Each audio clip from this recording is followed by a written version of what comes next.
잘 쉬셨습니까? 예, 제가 말이 엄청 빠른 사람이에요. 지금 사실은 지금도 빠르겠지만 좀 노력하고 있는 중입니다. 그리고 이것도 슬라이드를 엄청 많이 만들었는데 제가 도저히 보니까 이 45분씩 두 번에 맞출 수가 없어서 상당히 삭제한 거예요. 원래 이 욕심인데 이것도 유혹인데 어떻게 보면 드리고 싶은 게 많은데, 그래서 이제 사진 찍으라고 하는 이유는 제가 원래 슬라이드 훨씬 많이 준비하거든요. 그 피정 때는. 그럴 때 막 피정 때는 핸드폰 못 쓰게 하니까 그러니까 그래서 이제 막 쓰느라고 제가 넘기면은 나중에 막 화를 내세요. 그래서 제가 그때 깨달았죠. 이거 피정에 좋은 마음에 들어와서 내가 오히려 강의라는 사람이 이 분심을 들게 하는구나. 아무튼 노력은 하겠습니다. 노력을 하는데 하다 보면 저도 또 아무튼 자, 그래서 그럼 기도를 궁금하실 거예요. 기도를 어떻게 해야 되나, 그렇죠? 기도를. 왜냐하면 이런 질문 많이 할 거예요. 기도를 해도 나 삶이 안 변해요. 공감하세요? 하느님이 내 삶과 동떨어진 머나먼 존재 같아요. 공감하세요? 2000년 전에 오신 예수님과 내가 무슨 관계죠? 공감하세요? 예라고 하시는 분도 있고 아니라고 하시는 분도 있고 상황마다 다른데, 왜 이런 질문을 뭐냐면 이런 질문들을 많이 하세요. 심지어 신앙생활 오래 하신 분도. 왜? 언제 할까요? 내 인생에서 굉장히 힘든 고통에 직면했을 때. 안 그렇습니까? 그렇게 돼요. 이거는 실존적인 질문이에요. 그냥 단순히 내가 하나님 그냥 잘 못 느끼게 이 정도 수준이 아니라 하느님이 계시다면 도대체, 그런 질문입니다. 자, 2000년 전에 오신 예수님과 내가 무슨 관계가 되려면 이거예요. 2000년 전에 있었던 인물들 떠올려 볼까요? 로마의 카이사르 황제가 있어. 카이사르랑 나랑 관계가 있나요? 그 로마 옛날에 로마의 영향권이 있죠, 그죠? 서양 문화가. 그렇지만 카이사가 나한테 뭘 재산을 물려줬어요? 이탈리아 로마에? 아니죠, 그죠? 그런데 2000년 전에 계셨던 예수님은 나랑 왜 관계가 있냐? 만약에 시간과 공간을 뛰어넘어서 내가 사랑하는 사람이 있다. 내가 우리 집 부부도 계시지만 만나시기 전엔 전혀 모르는 관계였잖아요, 그죠? 그전에는 남남이었어요. 만약에 약간 극단적인 예로 둘 중에 한 분이 만나기 전에, 이건 진짜 극단적인 예입니다. 만약에 어떻게 계기로 이렇게 돌아가셨는데 뉴스에 보니까 누가 죽었다는 얘기를 만약에 두 분이 만나시기 전에 봤다면 누가 죽었네? 그 정도일 거예요, 그죠? 그런데 부부가 된 이상 또 부부 계시고 다르죠, 그죠? 나의 그죠? 살림이 된 거예요, 이제 두 분은. 그런데 2000년 전에 예수님이 나하고 무슨 관계가 있냐는 거, 이런 질문이 나오는 이유는 예수님이랑 나랑 관계가 없는 거예요, 그냥 내 삶에 지금. 그러면 내가 예수님과 내가 관계가 있으려면 어떻게 해야 됩니까? 두 분이 부부 관계가 되려면 어떻게 했어야 됩니까? 만나서 데이트도 하시고 식사도 하시고 영화를 보러 가실 수도 있고 많죠. 그런 개인적이고, 만약에 두 분이 결혼하시는데 하기 전에 예전엔 그랬죠.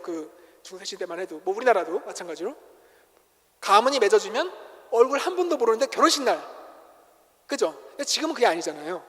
그런데 예를 들어서 저 그런 사연을 들은 적이 있는데, 여성의 고민이에요. 남자친구가 생겼는데 이 남자친구가 친구들에게 우정을 너무 중요하게 생각해요. 그래서 데이트하는데 맨날 친구들 데리고 온대요. 어때요? 그러면 어떠실 것 같아요? 싫죠? 둘이 만나는 시간이 필요해요, 그죠? 그쵸?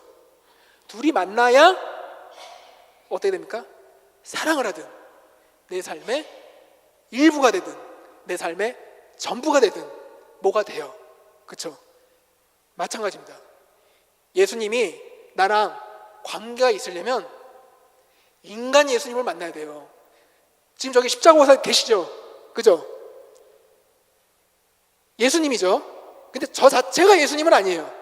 그렇죠? 그런데 내가 예수님, 그 저기 십자가에 매달린 예수님이 나와 관계가 있으려면 내가 인간 예수님을 만나야 되는 거예요. 두 분이 만나는 것처럼, 저기 두 분이 만난 것처럼 인간 예수님을 만나야 되는 거예요. 그러면 인간 예수님을 도대체 어디서 만나느냐? 어디서 만날 수 있겠습니까? 답은 있어요. 성체 안에서 만나는 거예요. 성체 안에서. 곧 올해 시성될 성인인데 나이를 보세요. 91년생이에요. 지금 복자예요. 2006년에 죽었어요. 15살에 백혈병으로. 성체 신심이 되게 강했어요. 15살에 죽었는데 벌써 기적들이 많이 일어나고 있어요. 이게 괜히 기적이 일어나는 게 별거 아닌 거라고 생각하실 수 없어요. 왜냐하면 그래서 시성이 못 되는 성인들이 수두룩해요. 지금 복자로만 남아있거나 복자도 안 되는 경우가. 근데 2006년에 저보다 이제 동생이죠. 한참 동생이. 그래서 근데 성인이니까 또 이렇게 그냥 죽었다 이렇게 하기도 그렇고 돌아가셨죠. 15살에. 근데 그럼 누구의 영향을 받았냐? 어머니? 어머니도 냉담자였어요. 성체는 천국으로 가는 나의 고속도로입니다. 태양 아래 있는 사람들이 햇볕에 걸리든 성체 앞에 있는 사람은 성인입니다. 왜 그럴까 이게? 성체 조배를 열심히 하는 사람들, 말이 빨라지네요. 성체를 가까이 하는 사람들이 왜 성인이 될까요? 왜 그럴까요? 제가 몇 주 전에 어떤 자매님 한 분을 남편분을 못 봤어요. 한 번도. 그러다가 제 남편이에요. 남편이 하면서 형제님을 소개시켰을 때 제가 깜짝 놀랐어요. 이거는 친남매보다 더 닮았어요. 두 분이. 부부는 어떻게 됩니까? 닮아가요. 성체는 뭐죠? 예수님의 몸이거든요. 그런데 중요한 게 있어요. 여기 성체가 모셔져 있죠. 예수님의 몸이에요. 그건 뭐냐면 예수님께서 승천하실 때 제자들한테 이래요. 이렇게 말씀하세요. 내가 세상 끝날까지 너희와 함께 있겠다. 기억하시죠? 어떻게? 성체로. 성체는 예수님이 실제로 인간으로서 내가 이 시간과 공간 안에 우리와 함께 있겠다는 뜻이에요. 그런데 중요한 건 뭐냐면 예수님은 떠나질 않으세요. 항상 여기 있어요. 그런데 늘 예수님 계신 성체조비실은 늘 비어 있어요. 맨날 혼자 계신 거예요. 외로우실 거예요 아마. 그런 예수님과 시간을 보내잖아요. 내가 예수님처럼 돼요. 부부가 닮아가듯이. 이게 제가 괜히 하는 말이 아닙니다. 정말로 그렇습니다. 소아데레사 성녀는 성체신심이 아주 강한 분이었어요. 제가 이 얘기를 하고 싶은 건 재작년에 저희 어머니도 돌아가셨어요. 간암으로 돌아가셨는데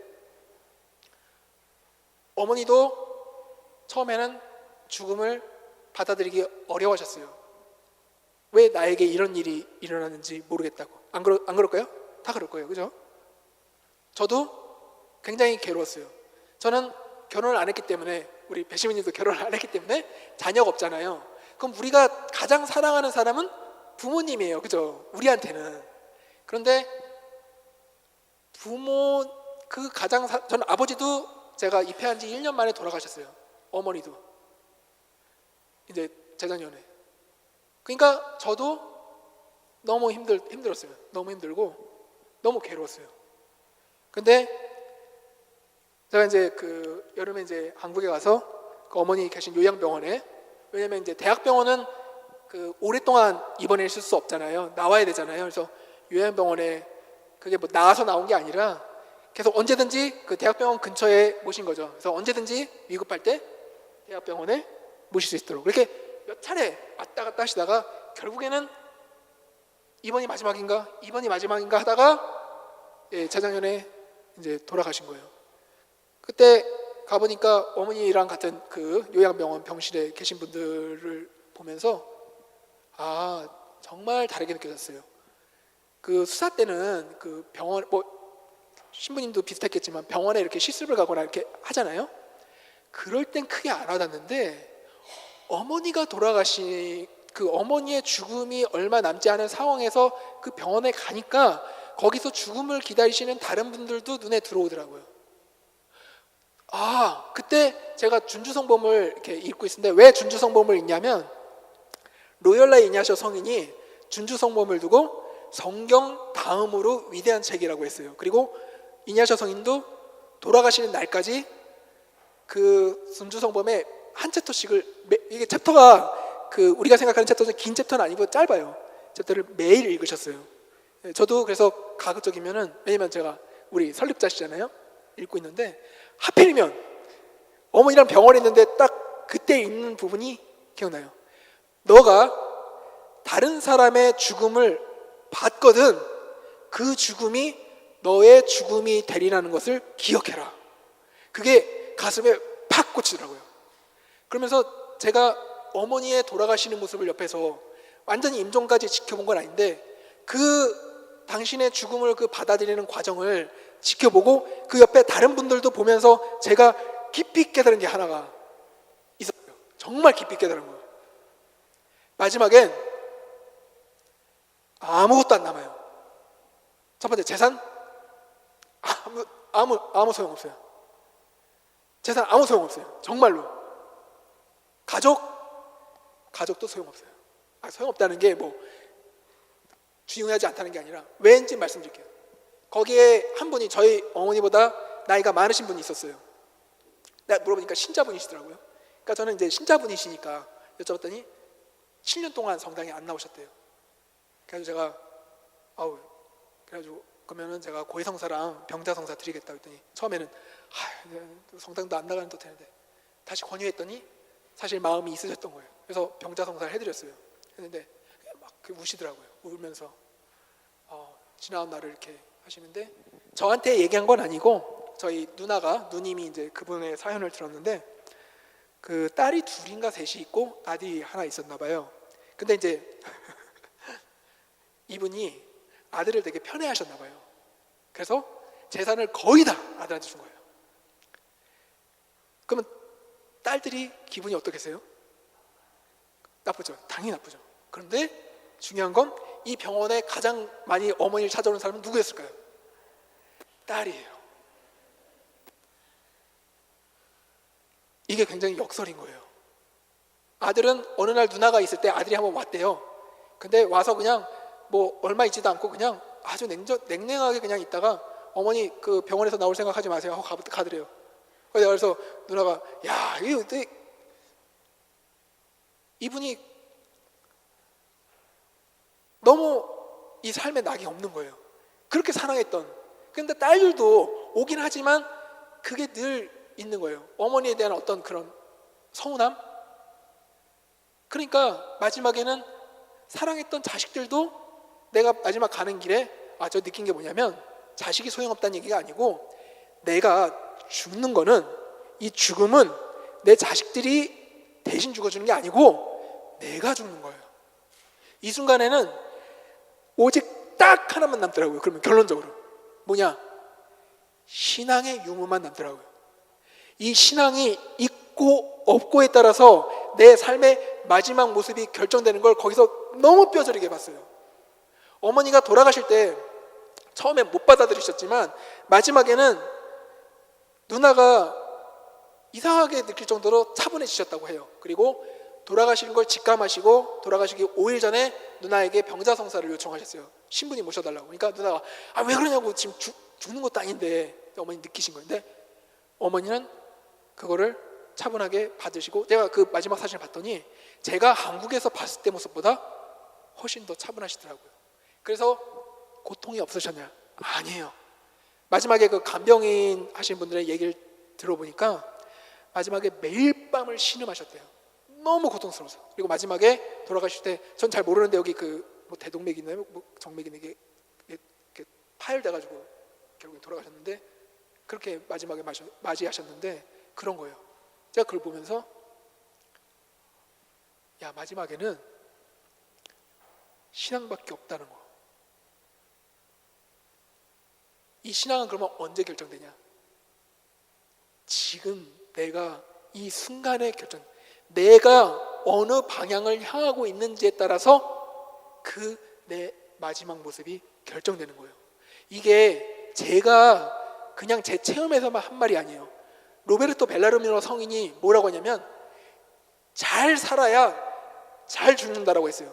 잘 산다는 얘기는 내가 뭐 돈을 많이 벌어서 부귀영화를 쌓고 인맥을 많이 넓혀가지고 내 장례식에 많이 오고, 내 장례식에 사람들 많이 온다고 쳐요. 그 사람들이 나를 천국에 보내줄 수 없어요. 내가 죽는 건 마지막 순간에 내가 그동안 어느 방향을 향하고 살아왔는지가 결정이 되는데, 왜 더 결정되냐면 마지막에는 아까 말씀드린 인간적인 수단들이 하나도 소용없는 순간이 마지막 순간에 오거든요, 분명히. 근데 그 순간에 오는 그 마지막 순간에 인간적인 수단이 전혀 나에게 영향을 미치지 못하고 오로지 내가 살아온 그 방향대로 향하는 그 결정적인 죽음의 순간에 내가 어떤 방향을 가지고 살아왔는지가 그 순간에 나를 결정짓는 겁니다. 그런데 지금 내가 하나님은 자비하시니까 이거 선택하면 되지. 이게 얼마나 위험한 생각인데요. 왜냐? 선택이 아니라 방향이기 때문에요. 그래요. 방향. 내가 이거를 그냥 잠깐 선택한 게 아니고 방향을 하나님이 아닌 거를 방향을 향했을 때 다시 돌아오는 게 어마어마하게 힘든 겁니다. 그게 지옥인 거예요. 하나님을 향하지 않는 삶이 이미 지옥인 거예요. 악한 영이, 그 악마가 예수님이 광야에서 40일 단식하실 때 오시죠. 두 번째 유혹이 뭐예요? 내가 너에게 당신에게 모든 권세와 이 재물을 다 주겠다고, 내가 가진 거라고. 이거거든요. 그 목적이 뭐예요? 하나님을 향하지 않도록 하는 거예요. 그게 지옥인 거예요.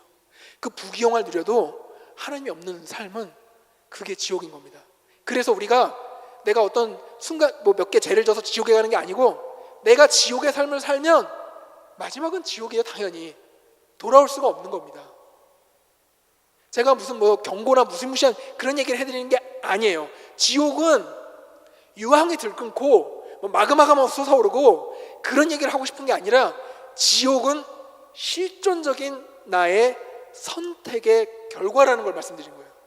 실존의 결과라는 겁니다. 내가 어느 방향을 향해 있는지. 그게 바로 그걸 가늠하는 것이 기도입니다. 소아델의 성녀도 마지막에 엄청나게 고통이, 그런데 신앙심을 갖는다는 건 얼마나 큰 은총인지. 내게 신앙심이 없었다면 한순간에 망설임도 없이 나 자신을 죽음에 내맡겨 버렸을 거예요. 이렇게 됩니다. 절망. 지옥은 다른 말로 하면 끝없는 절망이라고 해요. 무한한 절망. 그 절망에 내 삶이 마감되는 겁니다. 그러고 싶으세요? 그러고 싶은 사람 한 명도 없어요. 근데 왜 못하냐? 실감이 안 되기 때문이에요.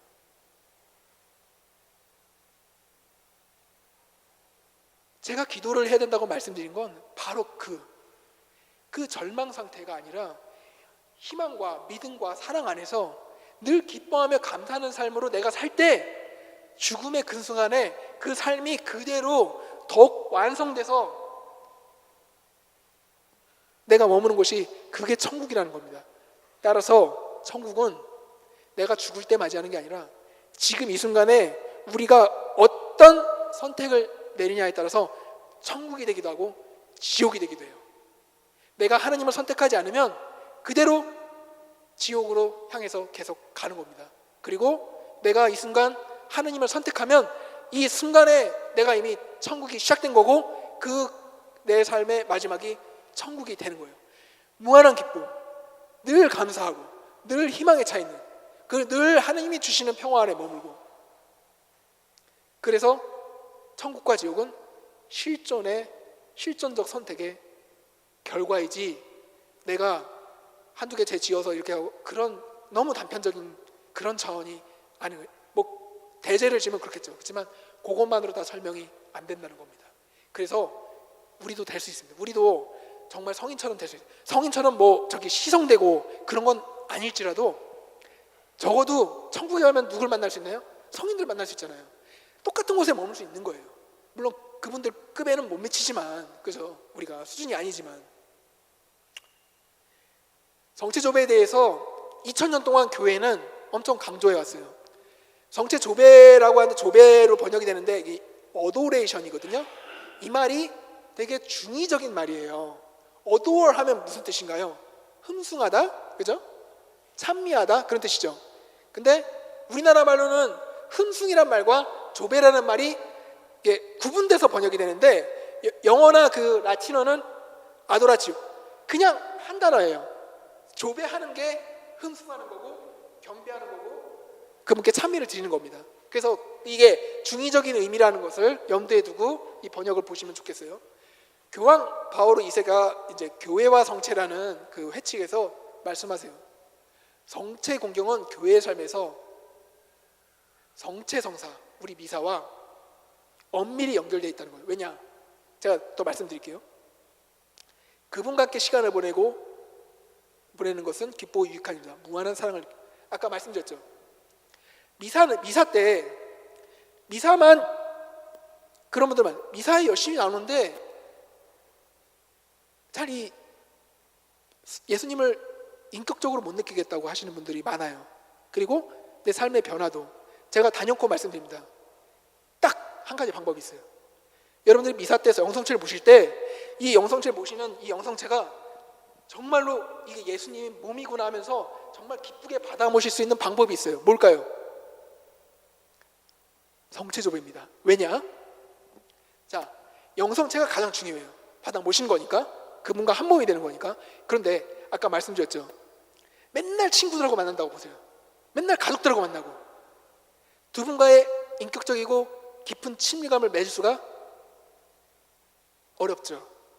물론 미사 때 영성체를 모시는 것은 가장 극명하게 예수님과 일시되는 시간인데, 문제는 내가 그 어떤 분이 그 한국에서는 이제 이제 도로가 복잡하고 하니까 신부님이 이제 아주 좋은 아이디어를 내서 셔틀버스를 만드셨대요. 본당 신부님 훌륭하시죠. 근데 문제가 생겼어요. 셔틀버스의 자리가 제한돼 있잖아요. 영성체가 끝나면 신부님이 마지막 강복을 주기 전에 이미 서로 눈치를 보기 시작하는 거예요. 이게. 들썩들썩 저기 베로니카가 나가네. 그리고 공지사항이 끝나서 신부님이 마지막 강복을 주기 전에 나가면 공지사항만 이미 끝났을 때만 돼도 자리가 없대요. 영성체 모신 게 뭐 예수님의 몸을 되겠어요? 그리고 우리 봉사 많이 하시잖아요. 뭐 여러분 음식도 하시잖아요. 그 점심마다 밥할 생각이 막 들고, 아니면은 내가 뭐 오늘 해야 되는데, 그죠? 이게 영성체가 가장 극명하게 예수님과 일치되는 시간이긴 한데, 우리가 인간이기 때문에 다 같이 모여 있잖아요. 분심에서 자유로울 수가 없어요. 그래서 예수님을 인간적으로 인격적으로 만나는 시간을 가지려면 단 하나, 성체조배밖에 없는 겁니다. 죄송합니다. 계속 두 분을 너무 이게 앞에 계셔가지고 너무 롤모델이 되셔서 두 분이 지금 보니까 딱 옆에 어깨를 딱 맞대고 이렇게, 많은 부부들이 저기 산책할 때 보면 저기 이렇게 떨어져서 가잖아요. 그죠? 두 분은 지금 어깨를 맞대고 계십니다. 아주 이게 왜 그렇겠어요? 만약에 낯선 남자가 와서 어깨 딱 맞대고 앉으면 싫죠. 그죠? 그렇게 되는 겁니다. 예수님하고 시간을 많이 보내야 영성체가 달라져요. 그러면은 이 영성체가 달라지면 반대로 어떻게 되면 예수님하고 또 두 번 만나도 또 두 번 만나고 싶잖아요. 그죠? 그렇게 되는 겁니다. 그럼 이게 어떻게 돼요? 선순환이 돼요. 계속 선순환이 되면서 어떻게 되느냐, 2000년 전에 돌아가신 예수님이 나의 삶에 가장 중요한 사람이 돼버리면, 첫 번째, 내 삶이 변화돼요. 어떻게 변해야 되냐? 예수님의 마음을 닮아가요. 예수님 마음에 뭐가 있나요? 예수님 마음에 걱정과 불안과 근심이 그득하나요? 그래요? 예수님 마음을 닮으면 어때요? 그러니까 예수님 마음을 닮으라고 하면 이것부터 생각해요. 나가서 가난한 사람들한테 가난한 거 다 내가 다 재산 팔아가지고 지금 저기 우리 집 그 뉴튼에 이 비싼 집 팔아가지고 저기 나는 어디 뭐야 제가 브라이튼에 살거든요. 뉴튼에서 브라이튼으로 이사 가가지고 다 그런 게 부담되잖아요. 그럼 예수님하고 차라리 가까이 안 할래. 그게 아니라 그거는 뭐 나중에 선택의 문제고 그 전에 예수님 마음을 닮은다면 어때요? 나의 마음은 온유하다. 온유해지고 싶으세요? 그죠? 내가 주는 평화는 세상이 주는 평화가 다르다. 평화롭고 싶으세요? 근데 왜 예수님 마음을 닮고 싶지 않으세요? 왜 생각하면 있는 거죠? 예수님처럼 십자가에 못 박혀 돌아가는 이것만 생각하니까 우리가 겸손해질 필요가 있어요. 우리 예수님이 아니거든요. 우리 보고 다 십자가에 매달려서 똑같이 그렇게 요구하지 않으세요. 우리의 다 그릇이 있어요. 그 그릇에 맞게 하는데 단 하나 똑같은 건 있어요. 뭐냐? 큰 그릇이든 작은 그릇이든 순교자든 교황이든 뭐 평신도든 뭐 할 것 없이 다 예수님이 주시는 그 평화 안에서 기쁘고 행복하게 살 수 있는 거, 그거는 다 똑같아요. 그렇게 살고 싶으세요? 그게 이미 천국이고, 그게 내가 그 삶을 살 때 그걸 그대로 이어서 더 완성된 더 크고 넓은 집으로 이사를 가는 겁니다. 그러니 기도를 그 중에서도 정체조배를 안 할 수가 없는 겁니다. 아까 신부님 말씀하셨죠. 락 열어야 된다고 앱으로. 요즘엔 현대식이라 저게 천국의 열쇠인 거예요.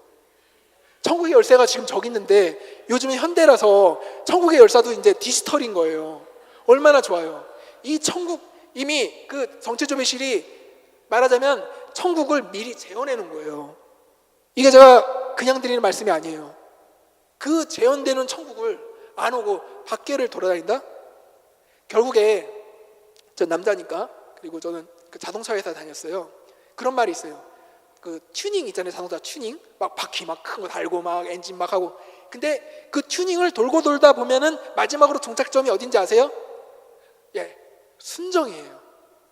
내가 막 좋아하는 성지 다니고 막 하잖아요.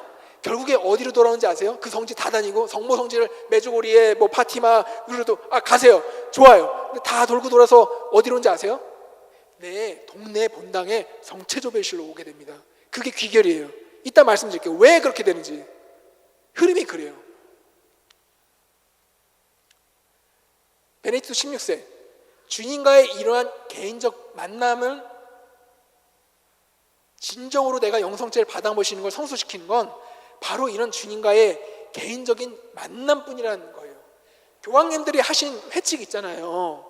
회칙을 보면은 신앙이 없을 때는 딱딱하고 맞는 말인 것 같은데 근데 조금 더 들여다보면 이 말들이 이게 단지 레토릭 수사적인 표현이 아니라 정말 그래요. 진심으로 그래요. 흠숭하지 않고서는, 이 아까 말했죠. 흠숭과 조배와 이게 다 같은 말이라고. 어도레이션 하지 않으면, 조배하지 않으면 죄라고 했어요. 왜냐하면 영성체를 받아 모실 때, 내가 예수님을 받아 모실 때 내가 이게 아무런 감흥이 없잖아요. 우리 솔직해질 필요가 있어요. 그건 내가 그만큼 예수님을 어도하지 않는다는 뜻이에요. 그래서 내가 만약에 예수님을 그만큼 어도하잖아요. 그럼 이게 그 마음대로 받아져요. 그런데 그게 우리가 약하기 때문에 미사만 오면은 자꾸 옆에 있는 오늘 저 사람 왜 내 옆에 앉았어? 이게 사람이니까 어쩔 수 없거든요. 그리고 이따가 막 밥 해야 될 생각하는데 예비자들 막 와서 이렇게 교리해야 되는데 그냥 인간이니까 그래요. 어쩔 수 없어요. 이따가 버스 타러 가야 되는데 저기 대리사가 가기 전에 내가 먼저 가야 되는데 그런데 그거를 평소에 내가 어도를 하잖아요. 그러면은 받아 모실 때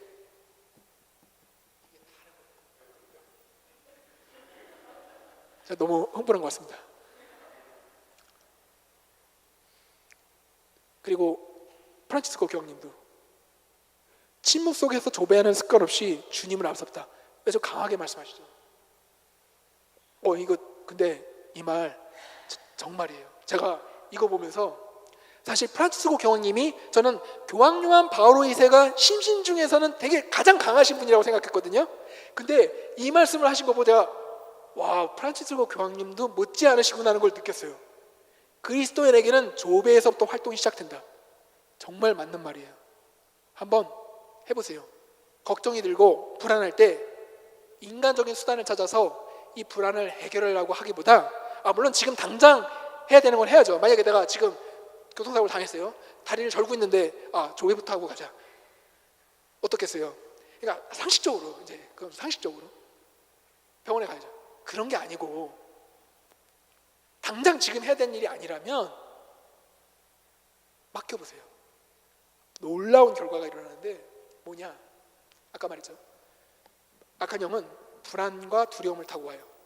그러면은 온갖 생각들을 불러일으키면서 하느님 아닌 것을, 수단들을 막 제시하거든요. 너 이거 지금 이거 해야 돼, 이거 해야 돼, 이거 해야 돼. 저 사람한테 전화 해야 되는데 성실접에 딱 하고 15분만 해서 만약에 내가 마음이 평안해지잖아요. 놀라운 일이 일어나요. 마음이 평화로워지면 뭐가 우선순위인지가 딱 보여요. 놀랍게도. 그러면은 막 머리가 복잡할 때 올라왔던 수단들 있죠. 안 해도 되는 것들이었네? 정말 이렇게 돼요. 그리고 가장 중요한 거가 영감으로, 성령 안에서 영감으로 불러오는 거를 하면 일이 잘 돼요. 놀랍게도 그래요. 그런데 불안과 두려움이 있을 땐 왜 그러냐면, 이냐쇼 성인이 영신수련회에 쓴 것처럼 악한 영은 우리의 약한 부분을 타고 들어오거든요. 불안하고 두렵고 그럴 때 그 약한 부분을 계속 타고 들어와요. 상상을 불러일으키면서. 그러면서 계속 그 안에 머물게 만들어요. 그렇기 때문에 그때 제시되는 것들은, 이냐시오 성인은 그래요. 불안하고 두렵고 영적인 실망살 때 있을 때는 어떤 것이든 기존의 결정을 변경하지 말라고 해요. 또 하나는 새로운 그때 어떤 결정도 내리지 말라고 해요. 그때는 뭐만 해야 돼? 아무것도 결정을 바꾸거나 새롭게 결정을 하거나. 그러니까 뭐예요? 불안과 두려움이 있을 때 따라가면 안 된다는 거예요. 그러면은 하느님이 아닌 걸 선택하게 돼요. 근데 이냐쇼 성인이 딱 하나는 말씀하셨어요. 그런 불안과 두려움과 어떤 공포와 우울과 그런 영적 실망 상태에서 변경할 수 있는 것 딱 한 가지. 뭘까요? 기도를 늘리는 건 변경해도 돼요. 그것만. 근데 그거는 정말 효과적이에요. 왜냐? 우리가 약해졌을 때 그런 유혹들이 타고 오는데 기도를 하면 그런 유혹에서 우리가 보호가 돼요. 차단이 되고. 그러면서 마음이 평화로워지면 성령의 영감으로 우리가 뭘 해야 되는지가 명확하게 보이기 시작하거든요. 그걸 따라가면 가장 쉽고 단순하고 완전한 해결이 되고, 그래서 기도가 시간 낭비가 아니라 오히려 일을 더 잘하고 싶잖아요. 그럼 기도를 해야 되는 거예요. 그 파티마의 성모님의 발현을 목격한 루치아 스님이라고 있어요. 루치아 스님이 동생 조카 신부에게 보낸 편지에 보면 이런 얘기가 있어요. 많은 사람들이 성소를 읽는 것, 수도자들, 사제들, 기도를 내려놓기 시작할 때부터. 근데 이 말을 저도 깜짝 놀란 게, 그 로마 청원회, 예수의 로마 청원회 그 태회에 관한 그 태회자들의 어떤 그 편지들을 각 전 세계 광구로부터 그걸 담당하는 신부님이 한국에 오신 적이 있어요. 근데 그분이 저한테 이렇게 우리 수사들한테, 제가 수사 때니까 나눠주시는데, 태회하는 내용들에 이거를 정확하게 수학적으로 계산할 수 없는데 놀라운 건 당신이 체험적으로 느낀 거에 태회하는 사람의 80%가, 그걸 정확하게 산수적인 건 아니에요. 느낌으로 80% 정도가 뭐하고 관련이냐면 기도를 안 하기 시작한 거랑 관련이 있다고 그랬어요. 그 파티마 성모님을 발현을 본 그 수녀님도 똑같이 얘기해요. 대부분 유혹은 뭐냐면 기도 시간을 줄이고 일을 하게끔 만들어요. 그런데 생각해 보세요. 불안하고 혼란스럽고 머리가 복잡할 때, 저도 마찬가지, 공부를 하니까 더 느끼겠어요. 그런 상태로 3시간 앉아 있는 것보다 오히려 마음이 평화롭고 맑을 때 단 30분 앉아 있어도 그것보다 더 효과적이에요. 동의하십니까? 이거는 상식적으로도 그래요. 그러니까 기도를 안 할 수가 없는 거예요. 오히려 제가 박사과정 오면서 기도 시간을 늘린 이유는 뭐냐면 그걸 체험하니까 오히려 기도 시간을 늘리지 않을 수가 없는 거예요. 그런 상태로 하니까 영감이 실제로 많이 떠올라요. 제가 이번에 박사 논문 주제도 이제 프로포즈를 써야 되는데, 그것도 미사 중에 그 주제를, 이거 이렇게 하면 좀 웃기지만 그게 왜 그러냐면, 머리가 복잡하고 그러면 아이디어들이 연결이 안 돼요. 안 그렇습니까? 우리 신부님도 연결이 안 되잖아요, 복잡할 때. 그런데 마음이 평화롭고 평온할 때 그게 연결이 잘 된 뿐만 아니라, 그럴 때 누가 도와주시냐면 성령이 도와주세요. 이게 그러니까 기도를 하지 않을 수가 없는 거예요. 그래서 여러분들 퍼스널한 성시간을 갖도록 제가 권해드리고 싶어요. 이 퍼스널한 성시간을 갖는 거에 대해 제 영감을 준 분들은 두 분이 있는데, 첫 번째는 이분 아세요? 시카고 대주교이셨는데 조셉 카디널 버나딘이라는 추경님인데, 이분은 저는 수년 전에 기도의 양질의 시간을 할애할 수 있는 방법은 아침 일찍 일어나는 것뿐이라는 사실을 배웠습니다. 저는 매일의 시작을 기도에 할애하기로 하느님과 나 자신을 약속했습니다. 하루 초반에 저와 주님을 하나로 묶어주지만 하루의 나머지 시간 동안에도 주님과 계속 연결되게 해줍니다. 긍정적이든 부정적이든 문제에 직면할 때마다 저는 주님과의 관계를 생각하고 그분의 도움을 구합니다. 그 시간을 바치면 조금씩 주님과 일생에 걸쳐 일치되어 가는데, 이것은 매우 중요합니다. 진짜 아플 때는 기도하지 못할 때니 건강할 때 기도해야 됩니다. 이 마지막 말은 뭐냐면, 이분이 췌장암으로 돌아가셨거든요. 이 책이 췌장암으로 돌아가시기 2달인가 3달 전에 마지막으로 쓴 책이에요. 당신이 걷기도 힘들 때, 당신이 죽어가는 그 순간에 이거를 기록으로 남겨야겠다는 생각을 하셔서, 저희가 이 책을 보면서 어머니 생각을 정말 많이 했는데, 진짜 아플 때는 기도하지 못하는 순간이 와요. 기도조차도. 그럴 때 건강할 때 기도해야 돼. 왜냐? 내 마음의 방향이 항상 있어야 이 마지막 순간에 그렇게 오는 거예요. 어머니도 묵주를 지어드리잖아요. 떨어뜨려 계속 바닥에. 그래가지고 나중에는 누나가 이제 형광 묵주를 사다 드렸어요. 밤에도 이렇게 잡으실 수 있게. 그거 못 잡았어요. 그래서 나중에 이제 물어보니까 어머니는 손가락으로 하셨다고 하더라고요. 그게 생각해보세요. 내가 평소에 묵주기도 한 번도 안 했는데, 죽어가는 그 순간에 힘도 없는데 묵주기도 할 수 있을까요? 절대 못해요. 절대 못해요. 이런 분들이 계세요.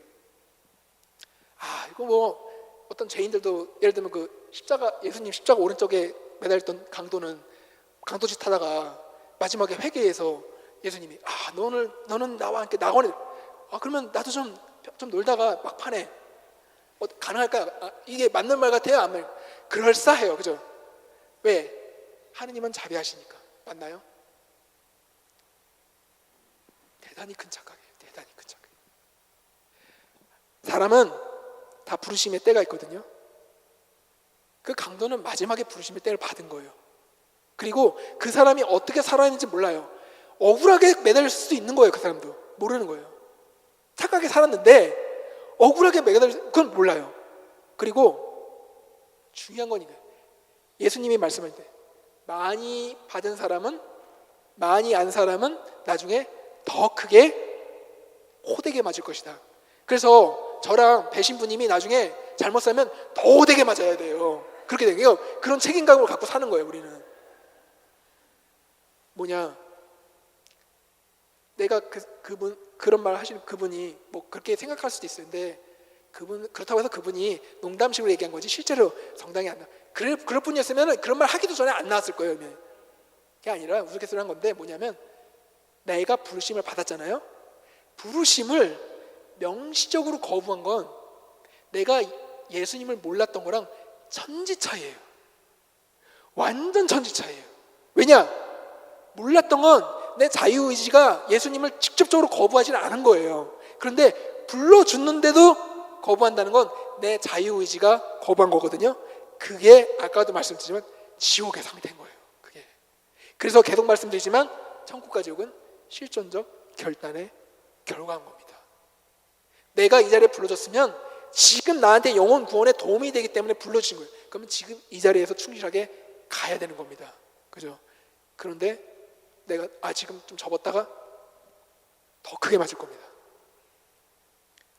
또 다른 분, 풀톤 신대주교. 우리나라에도 이렇게 책이 번역된 게 있더라고요. 매일 1시간씩 성체 앞에서 묵상했고, 저도 이분 영향으로 성체 앞에서 제가 매일 아침 기도를 하긴 해도 성체 앞에서 안 한 적도 있었어요, 전에는. 근데 이분 어떻게 하다가 제가 이분에 관한 글을 쓴 적이 있었는데, 쓰고 나서 저도 결심을 한 게 성체 앞에서 1시간 기도하겠다. 성물도든 묵주기도든 뭐든. 그래서 저도 그냥 만약에 아침에 근데 이분은 만약에 여행을 가게 되면 여행보다 1시간 일찍 일어나서 기도를 했대요. 그리고 성체 앞에서 기도한다고 하니까 예를 들면 어디 휴양을 가잖아요. 그럼 그 동네 성당에 가서 문이 잠겨 있는데 문 두들겨가지고 담 넘어가가지고 말해서 기도하고 있으니까 그 관리인이 와서 당신 뭐냐고 그랬대. 자기 이렇게 하나님하고 약속해서 이렇게 그런 식으로. 네, 저는 이번 수준까지는 안 되더라고요. 네, 지금 그래서 시복시성 추진증이죠. 성소를 지켜준 거. 이거 정말이에요. 기도 안 하면 똑같이 수도자만 성직자만 기도해야 되는 게 아니라 여러분들 지금 성소가 다 있죠. 남편으로서, 부인으로서, 어머니로서, 그죠? 그리고 내가 예를 들면 회사를 다니거나 다 성소잖아요. 그 성소에 충실할 수 있게 해주는 게 바로 기도입니다. 그래서 성시간을 처음부터 욕심내지 마세요. 그리고 나의 퀄리티 타임, 내가 언제 좋은지 이거 다 사진 좀 찍으세요. 이거. 찍어서 한번 다 보세요. 분명히 삶이 변화됩니다. 그리고 핸드폰, 유튜브 이런 것들도 그냥 이 단칼에 끊어지진 않아요. 이런 게. 그러니까 너무 그렇게 칼같이 끊는 것도 오히려 우리한테 유익하지 않아요. 다쳐요, 잘못하면 마음이. 그러니까 절제하려고 하는 방향으로 가는 게 좋을 겁니다. 그렇다면 이제 마지막인데, 성모신심은 왜 필요하냐? 자, 성모신심은 가나의 혼인잔치에 답이 다 있어요. 가나의 혼인잔치가 어떤 거죠? 예수님이 아직 본격적으로 공생활하기 이전에 가나의 혼인잔치에 초대받았어요. 그래서 성모님이랑 제자들하고 갔죠.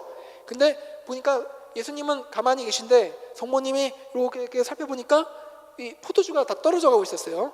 근데 그 당시 유다의 혼인잔치에서 포도주가 떨어진 건 대단히 큰 결례이자 어떻게 보면은 베드로 불운이라고 해요. 하여튼 그런 의미예요. 그러니까 성모님이 안 되겠다 싶어가지고 보니까 이거 어디 구할 데도 없고 예수님이 이제 하나님의 아들이시라는 걸 아니까 가서 이제 슬쩍 얘기했더니 예수님이 뭘 하세요? 어머니도 아니고 여인이시여 아직 저희 때가 오지 않았습니다. 그렇죠? 근데 그걸로 끝났나요? 성모님이 뭘 하세요? 하인들한테 너희들 가서 예수님이 시키는 대로 하라고. 그때 좀 이따 예수님이 벌떡 일어나시더니 야 저기 또 여기 정절례에 쓰는 동이들이거든요. 저기다 물 채워라 해서 하인들 물 채웠죠. 그 다음에 떠서 갖다 줘라 했더니 뭘로 변해 있어요? 자, 여기서 우리가 얻을 수 있는 거예요. 성모님은 우리가 필요한 것을 우리가 청하기도 전에 먼저 예수님께 청구해 주십니다. 전구해 주시는 거예요. 예수님은 당신의 때가 아닌데도 성모님의 청을 들어주세요. 그죠? 하나님의 뜻도 움직일 수 있는 분이에요. 왜? 하나님의 뜻 안에서 사셨으니까. 성모님께서는 우리가 예수님의 말씀을 들을 수 있도록 우리에게 먼저 다가와서 조언해 주심. 이거예요. 저기 자매님 세례명이 어떻게 되십니까? 예. 아네스야, 죄송합니다. 반말로 해서 그냥 성모님이라고 생각하시고 아네스야 예수님 말씀 들어라. 이런 식으로 우리한테 영감을 계속 주세요. 성모님께 여쭤보면 당신의 말씀이 아니라 예수님의 말씀을 우리가 들을 수 있도록 예수님을 있는 대로 가는. 예를 들어 그리고 이 예수님한테 인도할 수 있는 건 가장 극명한 것 하나는 뭐냐면 예수님이 예루살렘에서 12살 때 없어졌죠. 누가 찾아요? 그 예수님을? 성모님이 찾죠. 성모님은 예수님이 어디 계신지 아는 분이에요. 그러니까 성모님이 우리를 예수님께 데려다 줄 겁니다. 하나님께서는 예수님 홀로 모든 것을 이루실 수 있어요. 분명히. 그런데도 성모님을 당신 구원 사업에 우리의 중개자이자 협력자로 세우신 하나님께서 원하시는 길이에요. 놀랍게도 성모신심이 깊어지잖아요. 그러면 성체신심이 똑같이 깊어져요. 말로 표현할 수 없어요. 왜 이런지는 설명할 수 없어요. 이건 로직이 아니에요. 이성으로인 게 아니라 하느님이 원하시는 길이기 때문이에요. 그러니까 개신교가 성모님 공경을 안 하잖아요. 대단한 실수예요, 사실은.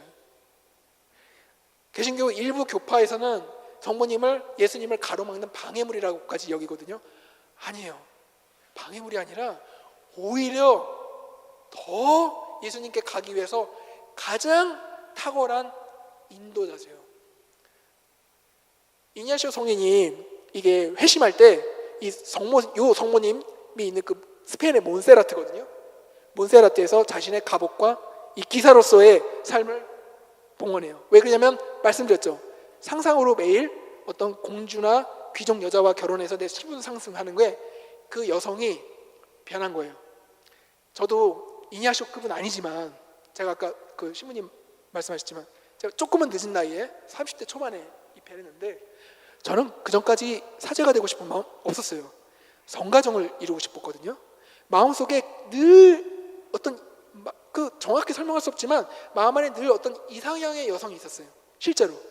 그러니까 뭐 그 회사를 들어가니까 이제 뭐 소개팅이든 선이든 많이 들어오는데 만나도 괜찮다고 생각해서 좀 만나도 마음이 안 가요. 희한하게. 그리고 제가 마음이 가면 그쪽이 싫어해요. 신비해요. 뭐 안 맞아요. 근데 제가 어느 날 목주기도를 마치다가 제가 성모님이 내가 찾던 여성이었다는 것을 깊이 느꼈어요.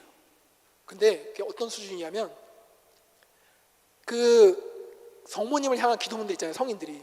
그래서 뭐 영어로는 마이어를 그 막 되게 막 사랑스러운. 근데 저는 그냥 시적인 표현이라고 했거든요. 아가서 맞다. 아가서 보세요. 나의 연인이시여 하면서 뭐 보면 어떤 부분들 보면 막 신체에 대한 묘사도 나와요. 외설적이기까지 하잖아요. 근데 그게 수사적인 표현이 아니라 그 성모님이 얼마나 아름다우시냐면 인간이 아름답다 이 수준이 아니라 제가 늘 저한테 고민이 뭐냐면 결혼하면 자식을 낳으면 이 아이를 내가 사랑하고 싶지 않아도 사랑하게 된다고 하더라고요. 그렇죠? 어머니 아버지들 그렇죠.